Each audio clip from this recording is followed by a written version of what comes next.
Argiaren podcastak.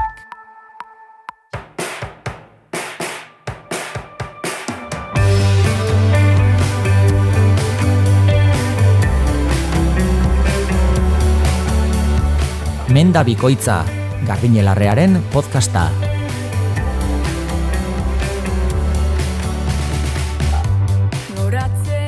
Ongi etorri Menda bikoitza podcastera, gaurkoan beste saio batekin gatoz, albisteak, gomendioak, Sendabelarren inguruko kontu bitxiak. Gaurkoan Sendabelar espezie artean dabilkigun bat aukeratu dugu, eta itxaropena piztu digun albiste bat ere aukeratu dugu. Bi lagun gaituzue hemen, mikrofonoetan Garbiñelarrea eta Eneri Itzarzaluz. Beste aldean eta teknikan eta beste makina bat lan egiten biok.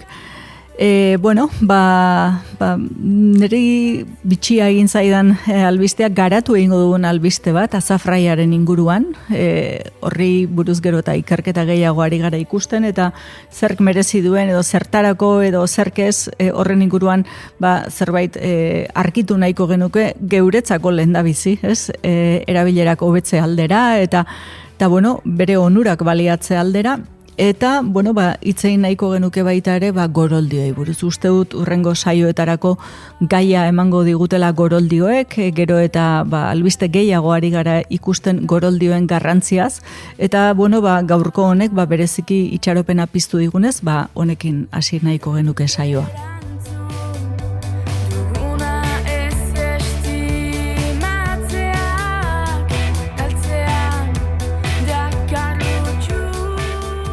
Aurreratu duen goroldioa hitz egingo dugula, baina nik asmoan inan gaiari justu beste aldetik heltzeko badelako gauza bat, agian guk ez duguna beharra dina baloratzen, da hori ura dunez. Egunero urredangarria izatea, nahi adina dutxatu edo bainuak hartzeko ura izatea, badun agian denbora luzez izango ez dugun luxu bat. Bai.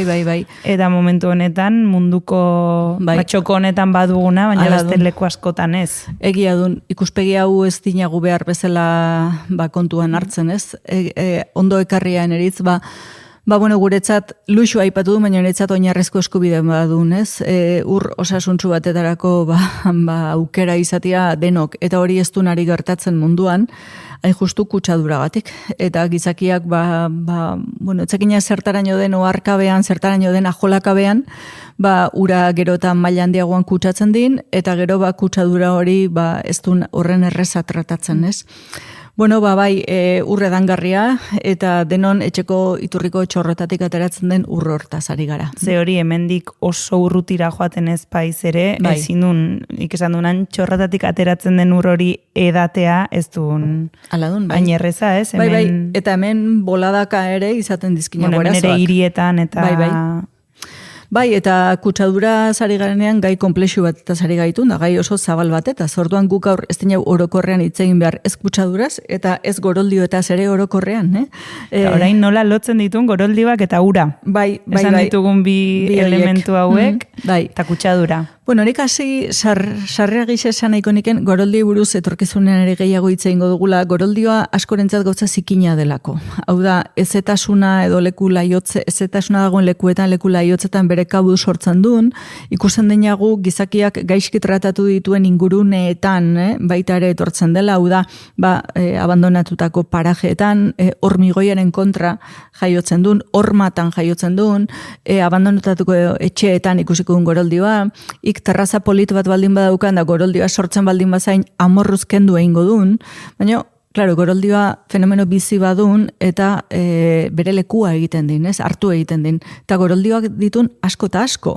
Orduan, etorkizunean hitz egingo dinagu gehiago zergatik, gero eta uda beroagoak izango baditugu adibidez, ikusten duen, zuaitzek paper garrantzitsu badutela hiriak freskatzen, temperatura altu horiek nola regulatu, baina baita goroldioak ere.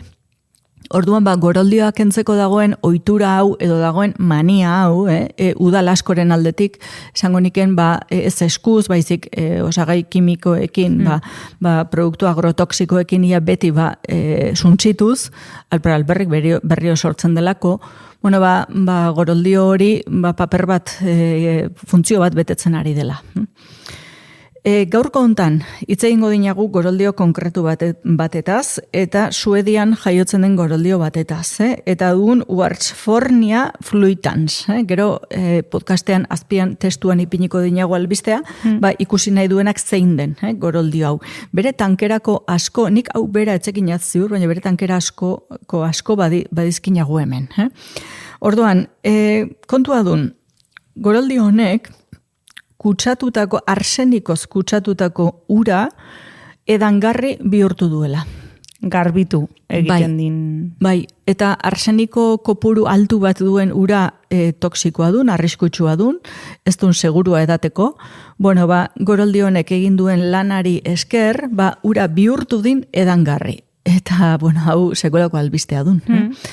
Datua ere ikaragarria dun, ez? Goroldio honek ordu betean urak duen arsenikoaren 80% xurgatzen zion. Esponja edo belaki lana eginaz. Hoixe dun datua. Eta aldi berean bera ez dun hiltzen, eta berak badin resilientzia maila altu bat, arseniko hori, edozein arseniko dela, organikoa edo inorganikoa, bere resilientzia maila hortan, bere burua suntsitu gabe, bere onera ekartzen dinez, ura. Orduan, hau oso garrantzitsua dun, gaur egunean ura arsenikoz kutsatuta munduan leku askotan dagoelako, gizakiak egin dituen jarduera industrialengatik, mehatzeengatik, baina batez ere gero aipatzen duen subterraneoak lurrazpiko uretan badagoela baita, baina kutsa ura iturri nagusiena pestizidak ditun. Ez dela naturalki, ez? Ze artikuluan, pasaduenan artikuluan asko aipatzen din, ez? Arsenikoa hori lurrazpian dagoela, naturalki sortzen dela, baina ari gaitu hitz egiten eragindako kutsaduraz. Hori da. Maila handi batean. Bai.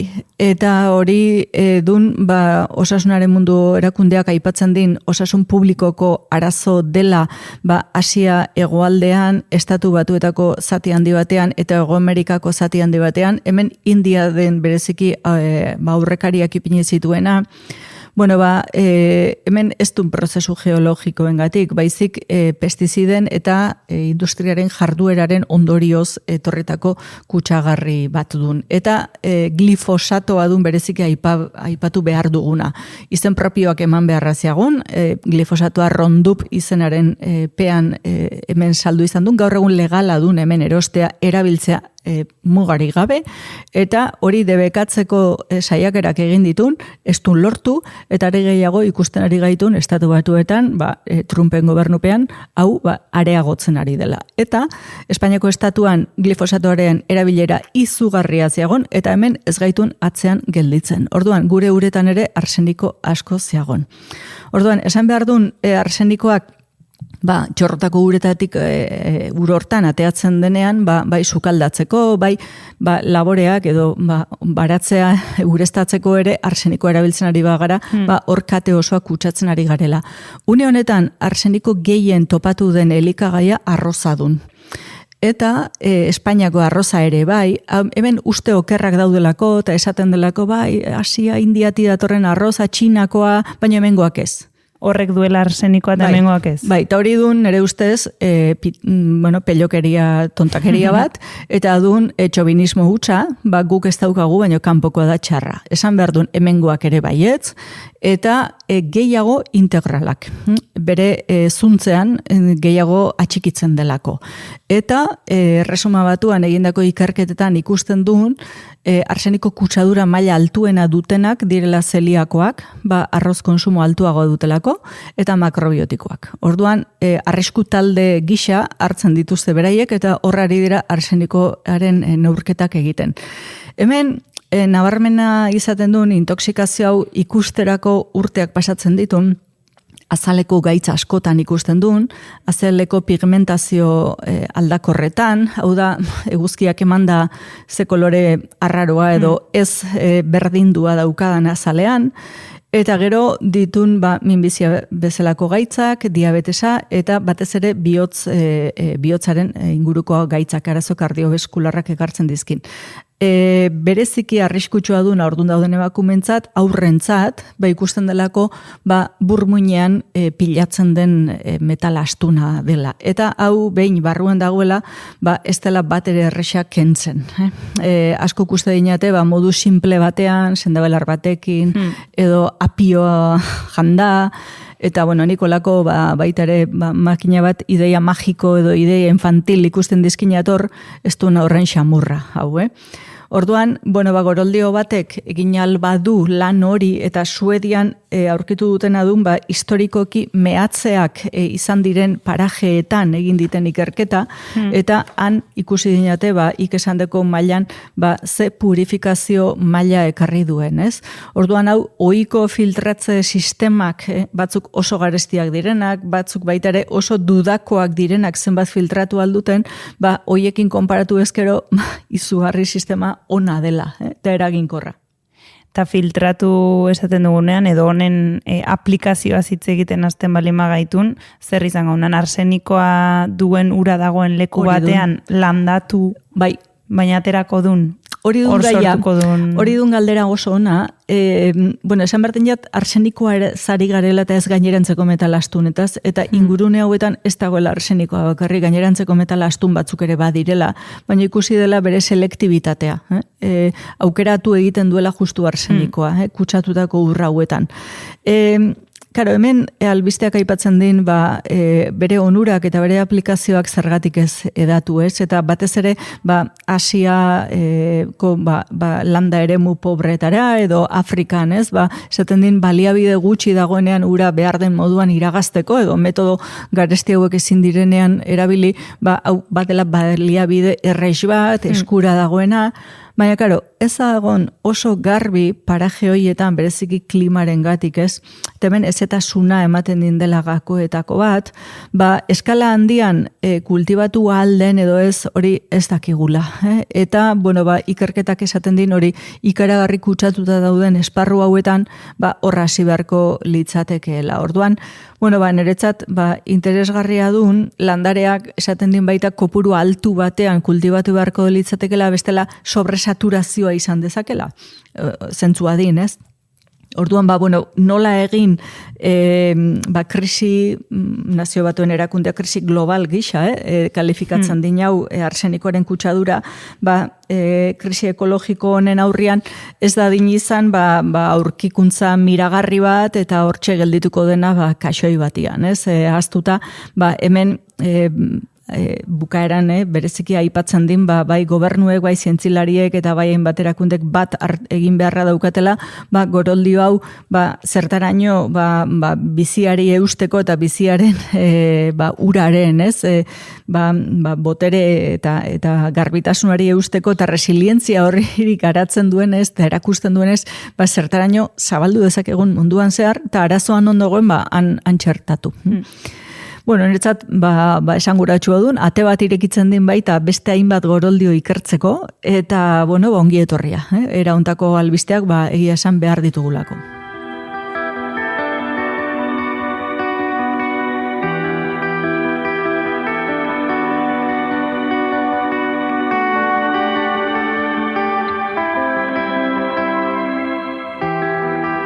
Gaur aipatuko dugun sendabelarra edo espezia edo ez dakinela esan gehiago elikadurarekin lotzen dinagu, nik behintzat elikadurarekin gehiago lotzen dinat osasunarekin edo sendabelar bezala baino.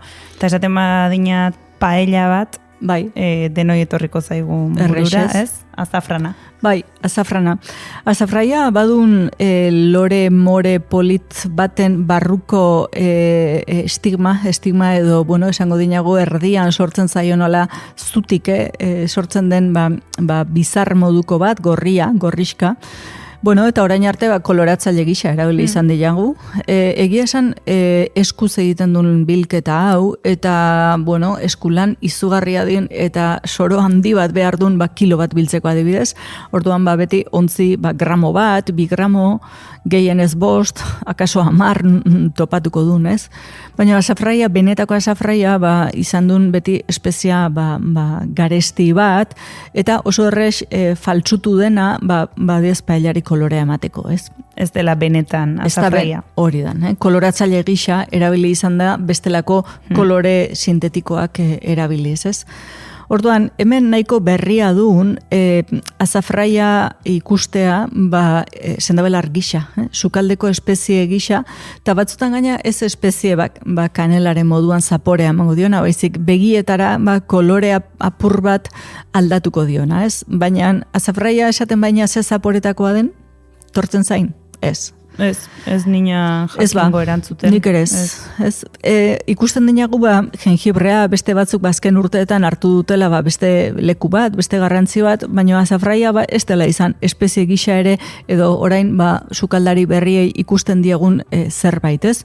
Baina aldiz, egin din beste bide bat, gehigarrien suplementuen esparruan, ikusi delako badituela baliabide edo, erabilera terapeutikoa eta hau ikerketaren gainean egindun. Orduan ikusi diten azafrai konsumo altuago bat eta denboran mantendutako bat izan ezkero, onurak desentekoak direla. Eta haseran ditunan behaketan oinarritzen ziren alako ikerketak, baina gaurko albistean ekarri nahi dinat 40 ikerketa kliniko egin ditun gizakietan, bere segurtasuna eta bere eraginkortasuna bi esparru hauek ikertzeko, ez? Orduan, bere osagai antioxidatzaileak, baina osagai sendatzaileak asko ditun, eta niri harrigarria egiten zaidan. Eta onura horien artean hemen aipatzen duen, edo irakurri dinat animoa igotzeko balio duela. Horrekin hasten duen, eta bereziki dun hori gehien ikertu dena, ikusi delako, gaur egunean arazo bat dinagu hainbat botiken konsumoarekin, ez? Gehien bat antidepresiboekin, benzodiazepinekin, dinagu konsumo maila oso altu bat. Orduan, zentzua ere badin, ikertzen ari direla, esparru hortan ze eragin duen, eta hain zuzen oso ezaguna den antidepresibo batekin alderaketa egiten din, eta dun fluoxetinarekin, ez? Eta, bereziki emakumeetan, eta hau deigarria du, zientzian gu alde batera gaudelako gehienetan, ikerketa hauetan, emakumea ez duen bere berezitasuna, ziklo hormonalaren berezitasuna ez duen aintzat hartzen. Hemen alderantziz, ikerketak bereziki ikusi duelako menopausia eta perimenopausian dauden emakumeengan dauden sintoma depresiboetan zer eragin duen. Eta hileko aurreko sindromea ere ikertu dinate. Orduan, ikusten duen, beroaldiak edo sofokoak daudenean ere, baduela eraginkortasuna. Orduan, hemen kopuru beharrezkoa duen 30 miligramo egunean, eta aukeran egunean 2 aldiz hartu behar duen. Orduan, goiza guardia, goiza gaua, epe luze bat, 3 hilabete gutxienez, onurak ikusteko. Eta arazoa zer duen? Azafraia horren garestia izan da miligramo eta zari gaitun. 30 miligramo, ez duen asko egunean 2 aldiz, baina kalitatezkoa izan behar din. Eta une hontan, gehigarrien suplementuen mundua, niretzat izugarri, faltsua, gaiztoa, ziagon, kalitate oso eskasekoak daudelako asko, horietako beste asko kutsatuak ere bai. Orduan, kalitatezko gehigarri suplementu bat aurkitzen zegoen arazoa. Baina, niretzat, egoera hortan egonezkero, hemen entzuleren bat, mereziko liken proba egitea, ontarako. Gero ikusi egiten, bere osagai antioxidatzailetako bat, krosina izenekoa, hori badela begien bereziki makularen distrofia edo endekapen hori hobetzeko gai. Eta retinaren funtzioa ere bai. Hortarako dosi berberaz ari gaitun, 30 miligramo, baino gutxienez 6 hilabetean. Biztari laguntzeko edo ikusmenaren, eta gainera ez duen orokorrean ikusmena esaten, baizik distrofia makularen arazo hau, ez? Eta retinaren funtzioaz, bi esparru konkretu ditu. Orduan, merezi din, ez? Hemen, begiek duten, ikusteko bereziki argi gutxi dagoenean, edo iluntasuna dagoenean, hori hobetu ere egin dezakela. Hemen, ikerketa onenetakoa, 15 hilabete jarraian hartutakoa dun, eta retinaren kasuan ari garenean 20 miligramo ere nahikoa ditun. Lehen 30 esan dinat, 20 irekin ere ikusten duen baietz.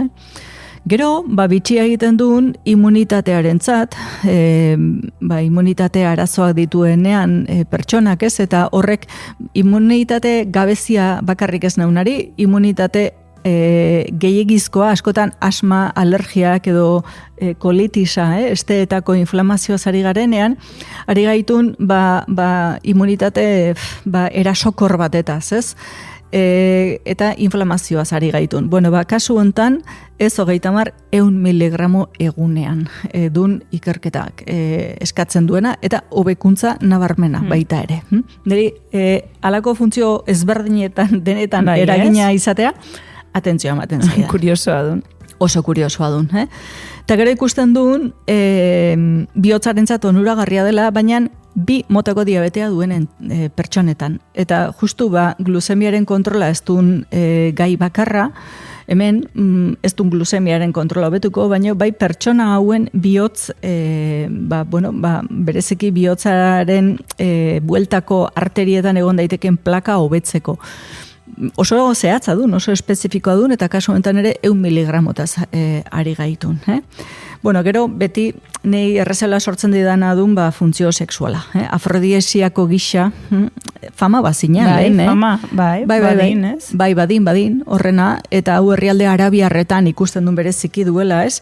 Hemen, zer gertatzen duen, depresiozari gaitun, hileko aurreko sindromeaz, da menopausia bueltako aldartearen edo animoaren goraberetazari gaitun, hiri hori ire onera ekartzen badin, zeharka ire libidoare hobetuko din. Ez, zer ekartzen duen zer, ez? Zirkulo badela... Hori dun. Eta animoa eta nerviosistema, ez? Oinarrian... Hemen gizonetan gutxiago ikertu duen, emakumeetan gehiago, baina begira, ze bitxia den, 15 miligramo ja oso kopuru txikiazari gaitun, baina funtzio hau lortzeko E-vitamina behar dun. Hau da, E-vitamina koipea dun, fruitu lehorretan dagoen koipea, orduan, hemen egin diten ikusi koipearekin eraginkorragoa dela, funtzio hau betetzeko. Gero, biriketako osasunaz ari gaitun, inflamazioaz ari gaitun, ari gaitun, bestelako funtzioetaz, eta bakoitzean ikusten dinat, 30, 20, batzuetan 100 miligramos ari garela, guk albistea ipiniko dinago azpian, jakimina duenak ikus dezan, giltzurrunetaz ari gaitun baita ere, orduan, hemen, zirudin sistemikoa den zerbait, sistema ezberdinei eragiten dien zerbaitetaz ari garela. Dosiak 15-20 gramotik hasi eta 100 bitartekoak ditun, horrek ez din esan nahi sukaldean ezin dugunik erabili. Eta nire ustez, sukaldean ia terapeutikoa izatera bazia hon iristea. Eta hori dun gaurko gomendio egiteko erabiliko duguna.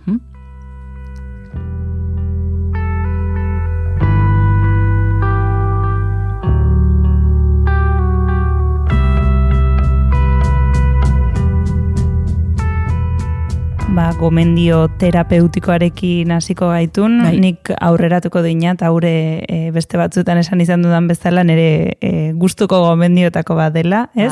Modu askotara zagon erabiltzea, baina dude gabe. Ik proposatuko dunana gaur badun. Sukaldean, ogarkabean egingo dinagu. Ez edozein modutan ere. Bai. Ez dun pure bat egiteko, bakarrik. Kontua dun aukerak ematea. Eta gero, batek esaten badin, niretzat errexagoa da pilula bat, oso ondo, baina ondo begira dezala pilula erosterakoan, hori azafraia izatea egunean. Zerrari den erosten, ez? Hori da, bai. Ez dezala gizengarririk izan, ez dezala arrozirin eta koloratzailerik izan, eta azafraiaz gain beste 5 gauza. Guk ez ditugu beste 5 gauza horiek behar duguna egunean azafraia da.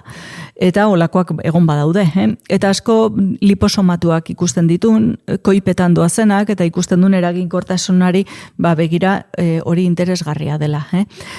Ohartxo bat aseran ahaztu eintzaidan egitea, hemen gure mendietan jaiotzen duen azafraia, mendian ikusten duguna, larreetan eta soroetan ere sortzen zaigun azafrai hau ez dun gu hitz egiten ari garen azafrai mota hau, are gehiago horrek badin osagai bat toksikoa dena eta ez geninake konsumitu behar. Orduan, etxean erabili nahi baldin badinagu adornurako oso ondo, baina ni hemen gure parajeetan aurkituko dugun azafrai horretaz ez naunari. Gaur egunean azafraiaren kultibo handienak ekialdean zeuzkanagu, Irandun bereziki kalitatezko azafrai kopuru handia kultibatzen duena, Turkia ere bai, orduan ikusten dinagu ekialdetik datorkigun espezia dela. Eta gehigarri edo suplementu onak ere, jatorriz hango azafraia erabiltzen dinate. Orduan, nik gomendu egingo niken erosten dugunean ez erostea miligramo bat, saiatzea ekonomikoki hobea delako ere, merkeago aterako zaigulako 5 gramo edo 10 gramo erostea. Askok egiten dinate hautsegin. Hau da, errota txiki bat baldin badukan, espeziak edo kafea ehotzeko hauetakoa hautsegitea. Baina, errezeta gehienek 10 estigma aipatzen dizkinate, 10 bizartxo. Osan, neurtzeko erabiltzen den unitatea bizartxo bat. Bizartxo, esango dinago 10 bizartxo. Eta bestela, hautsegin, eta gu miligramo bat jartzen baldin badinagu, baskulan, oso baskula sentiberan miligramo bat, baina erosten baldin baitun 3 miligramo, eta hori hautsegin, badakin hori 3 egunetarako dela. Eta egunen miligramo bat konsumitzen ari baldin maiz, hori gehigarri badun. Orduan, 10 miligramoko nik handien aurkitu dinat 10-ekoa. 10-eko hori hautsegin eta dosifikatu ezkero 10 egunetan, hori 10 egunetako tratamendua dun. Bueno, norbaitek froga egin nahiko balu 3 kaxa erosi, dena hautsegin eta hor hilabeterako tratamendua dago. Egunean gramo bakarrarekin. Orduan, arrozari pintza dagoela, noski baietz, kolore ederra emango dio, pureari, sopari, batematek saltsa bat egiten baldin badu, tomate saltsa bat, eta saltsa horri kolore eman nahi badio oso ondo, arrautza frigitu gainetik botata.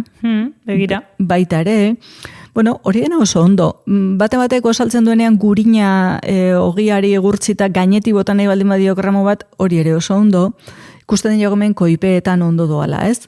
Beste asko egiten dinate, oherakoan, esne animaliarena edo esne vegetala bero-beroa ipini, tari gainean bota. Eta hor kolore gorri polita emango din, eta hautsa ari aiz oso horik hartzen. Orduan, hau editun erabilera, orain arte, niretzat errexak. Arruntak, errexak. Arruntak, eta akaso kopuru handi bat erosi aurretik, etxean baldin baduzu azafraia froga hau egin.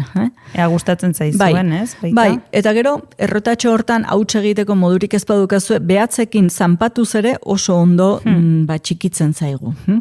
Kontua dun, nik badinat errezeta bat, taudunko partitu nahi dudana, azafraiarekin ze esperientzia dugun, emakumea eta osasun hormonalaren ikastaroan erakusten dinat hau, eta gonbidatu egiten dizkinat bonboia jatera.